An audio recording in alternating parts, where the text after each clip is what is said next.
వరదల్లో ప్రజలు కొట్టుకుపోతా ఉంటే, వరదల్లో నష్టపోతా ఉంటే ఆ వరదలకు పోయి హారి తీస్తున్నాడు ఈయన ముఖ్యమంత్రి.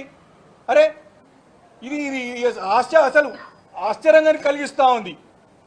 కాబట్టి నిన్న కూడా వెళ్ళి మళ్ళీ కూడా అదే వేదిక పైన ప్రజలకి భరోసా ఇవ్వాల్సినటువంటి సమయంలో అక్కడ కూడా వెళ్ళి బురద రాజకీయాలే కేసీఆర్ గారి పైన, మా హరీష్ రావు గారి పైన, మా కేటీఆర్ గారి పైన మళ్ళీ బురద వెళ్ళే ప్రయత్నాలు చేస్తా ఉన్నాను. నిన్న కూడా ఉస్మానియా యూనివర్సిటీ పోతే అక్కడ యూనివర్సిటీకి ఏం చేస్తే చెప్పడు, అక్కడ కూడా మళ్ళీ బురద వెళ్ళే ప్రయత్నమే.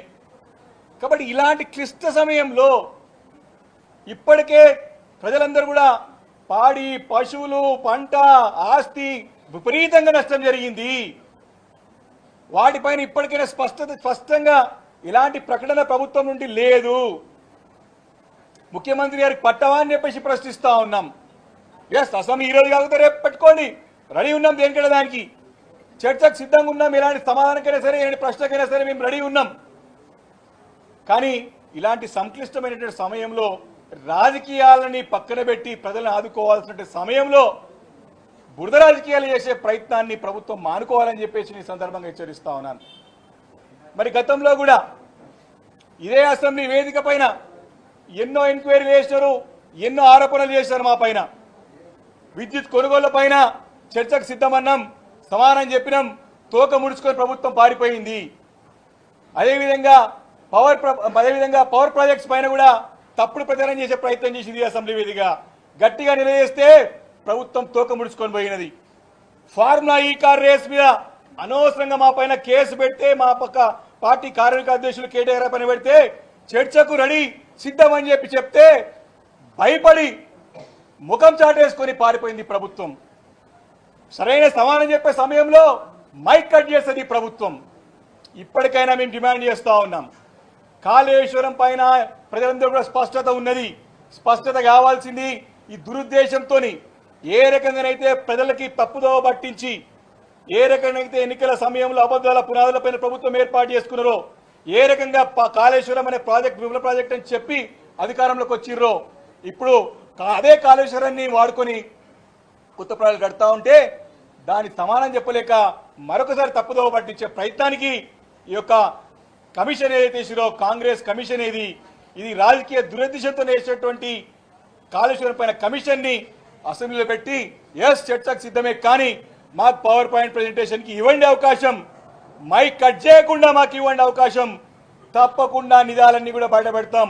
మీరు చేసే అసత్య ప్రచారాలన్నీ కూడా తప్పుడని చెప్పేసి చేసిన అసత్య ప్రచారాన్ని కూడా బయట పెడతాం.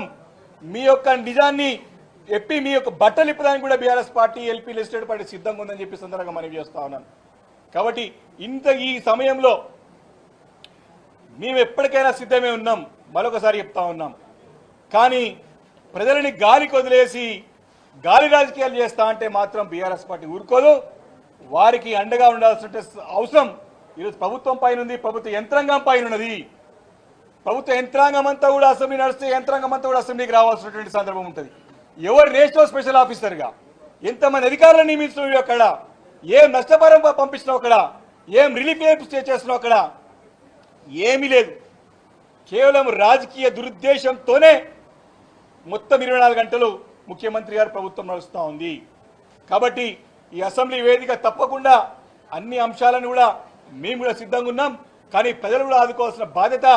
అటు వరదలతో ఇబ్బంది పడుతూ ఉన్నారు, యూరియా లేక రైతులందరూ రోడ్లపైన ఉన్నారు. 10 రోజుల నుంచి కూడా సమాధానం లేదు ప్రభుత్వం దగ్గర, ఈ ముఖ్యమంత్రి దగ్గర, మంత్రుల దగ్గర సమాధానం లేదు. రాజకీయాలే వారికి కావాలి, ప్రజల బాగోగులు వద్దు వాళ్ళకి. కాబట్టి తప్పకుండా మేము కూడా అన్నిటికీ నిలదీస్తానికి సిద్ధంగా ఉన్నాం. ప్రజల తరపున గొంతిప్తానికి రెడీ ఉన్నాం. మీరు ఎన్ని కుట్రలు పనినా అన్ని కుట్రలను కూడా పటాపంచలు చేసేటువంటి బాధ్యత ఖచ్చితంగా బీఆర్ఎస్ పార్టీ పైన ఉన్నది. మేము గతంలో కొత్త ఏం కాదు, డే 1 నుంచి కూడా మీరు 10ల సంఖ్యలో ఎంక్వైరీ కమిషన్ చేశారు. ఎండ్ల కూడా పసలేదు. అన్ని కూడా ఏ కోర్టులో పోయినా, ఏ న్యాయస్థానాలు పోయినా చెంపదెబ్బలు, మొట్టకాయలు పడుతూనే ఉన్నాయి ప్రభుత్వానికి మొదటి నుంచి కూడా.